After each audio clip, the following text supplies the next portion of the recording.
Good morning everybody, welcome back to my channel. आशा करी सबाई भालो आछो। आज के आमरा आबारो दारुण इंटारेस्टिंग किछु साधारण ज्ञान बा जेनारेल नलेज निये हाजिर हयेछि। आशा करी तोमादेर भालो लागबे। चलो ताहले भिडियोटी शुरू करा जाक। आजकेर प्रथम प्रश्न बा जिके, कोन पाखी उड़ते उड़ते जल पान करे थाके? অপশান আছে দেখো, হরিয়াল পাখি, ময়ূর, পেঁচা, কোয়েল। দৈনন্দিন জীবনে বিভিন্ন ধরনের পাখি দেখে থাকি, আবার বাড়িতেও কিন্তু আমরা অনেকে বিভিন্ন ধরনের পাখিকে পোষ মানিয়েও থাকি।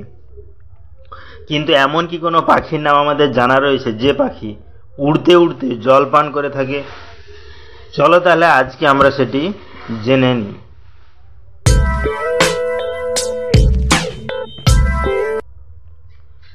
এখানে সঠিক অ্যান্সারটি হবে হরিয়াল পাখি। অর্থাৎ হরিয়াল পাখি এমন এক ধরনের পাখি যে কিন্তু উড়তে উড়তে জল পান করে থাকে বা জল পান করে। নেক্সট কি আছে দেখো,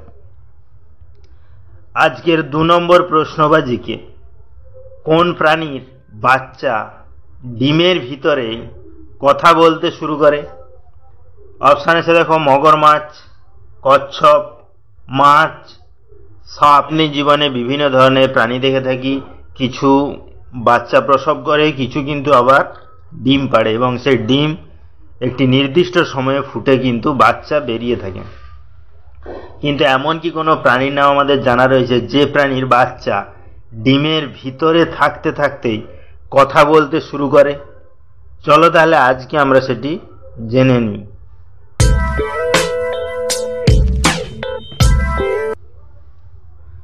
এখানে সঠিক অ্যান্সারটি হবে কচ্ছপ। অর্থাৎ কচ্ছপ এমন এক ধরনের প্রাণী যার বাচ্চা কিন্তু ডিমের ভিতরে থাকতে থাকতেই কথা বলতে শুরু করে। নেক্সট কি আছে দেখো, আজকের 3 নম্বর প্রশ্নবাজিকে, জল না খেয়ে উট কতদিন বেঁচে থাকতে পারে? অপশান আছে দেখো, 2 মাস, 5 মাস, 7 মাস, 8 মাস। জলের অপর নাম জীবন। জল ছাড়াই কিন্তু প্রাণীরা এক মুহূর্ত বেঁচে থাকতে পারে না। অর্থাৎ জল খাওয়া আমাদের প্রয়োজন। কতদিন জল না খেয়ে বেঁচে থাকতে পারে সেটি কি আমাদের জানা রয়েছে? চলো তাহলে আজকে আমরা সেটি জেনে নিই। এখানে সঠিক অ্যান্সারটি হবে 7 মাস। অর্থাৎ উট কিন্তু 7 মাস অর্থাৎ প্রায় 210 দিন পর্যন্ত জল না খেয়েও বেঁচে থাকতে পারে। তাহলে ভিডিওগুলো যদি ভালো লাগে চ্যানেলটিকে অবশ্যই সাবস্ক্রাইব করবে, লাইকস করবে, কমেন্টস করবে ও ফ্রেন্ডদের শেয়ারও করবে। কারণ প্রতিদিন এইরকম ইন্টারেস্টিং ভিডিও পেতে গেলে চ্যানেলটিকে অবশ্যই সাবস্ক্রাইব করতে হবে। নেক্সট কি আছে দেখো,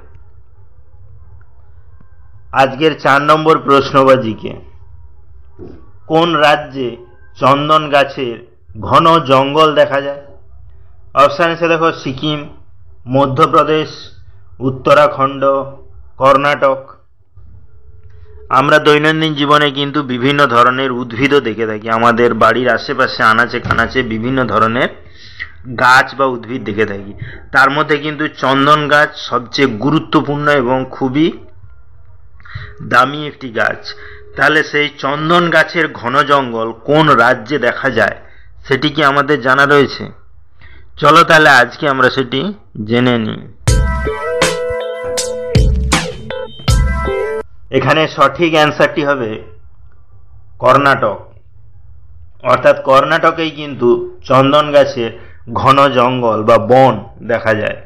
নেক্সট কি আছে দেখো, আজকের 5 নম্বর প্রশ্নবাজিকে, ভারতে মোট কতগুলি ভাষায় কথা বলা হয়?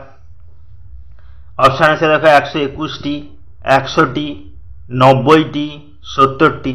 অর্থাৎ বৈচিত্র্যের মধ্যে ঐক্যের দেশ বলতে গেলে আমরা ভারতবর্ষকেই বুঝে থাকি। কারণ এখানে বহু ভাষাভাষীর মানুষ কিন্তু একসঙ্গে বসবাস করে থাকে। তাহলে ভারতে মোট কতগুলি ভাষায় কথা বলা হয় সেটি কি আমাদের জানা রয়েছে? চলো তাহলে আজকে আমরা সেটি জেনে নিই। এখানে সঠিক অ্যান্সারটি হবে 121টি। অর্থাৎ ভারতে মোট 121টি ভাষায় কিন্তু কথা বলা হয়ে থাকে।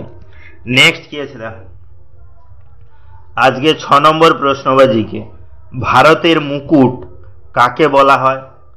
অপশান আছে দেখো, চেন্নাই, জম্মু কাশ্মীর, মহারাষ্ট্র, দিল্লি। ভারতের বিভিন্ন রাজ্যকে কিন্তু বিভিন্ন ধরনের নামে আমরা ডেকে থাকি। সেরকম ভারতের বিভিন্ন রাজ্যগুলির মধ্যে এমন কি কোনো জায়গার নাম আমাদের জানা রয়েছে যেটিকে ভারতের মুকুট বলে বলা হয় বা ডাকা হয়ে থাকে? চলো তাহলে আজকে আমরা সেটি জেনে নিই।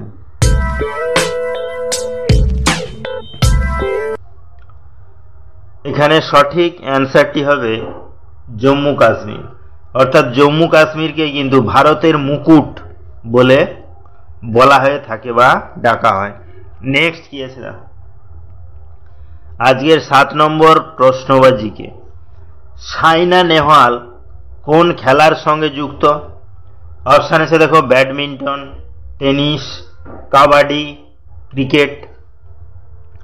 আমরা কিন্তু বিভিন্ন খেলার সঙ্গে যুক্ত যে মানুষরা, তাদেরকে কিন্তু আমরা তাদের খেলা থেকেই আমরা তাদেরকে জেনে থাকি বা জানি।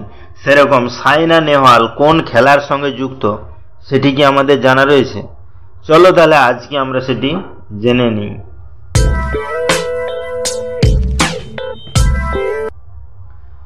তো বন্ধুরা, এই কোশ্চেনটি কিন্তু তোমাদের জন্য। এই কোশ্চেনটির অ্যান্সার যদি তোমাদের জানা থাকে তাহলে অবশ্যই আমাকে কমেন্ট করে জানাবে।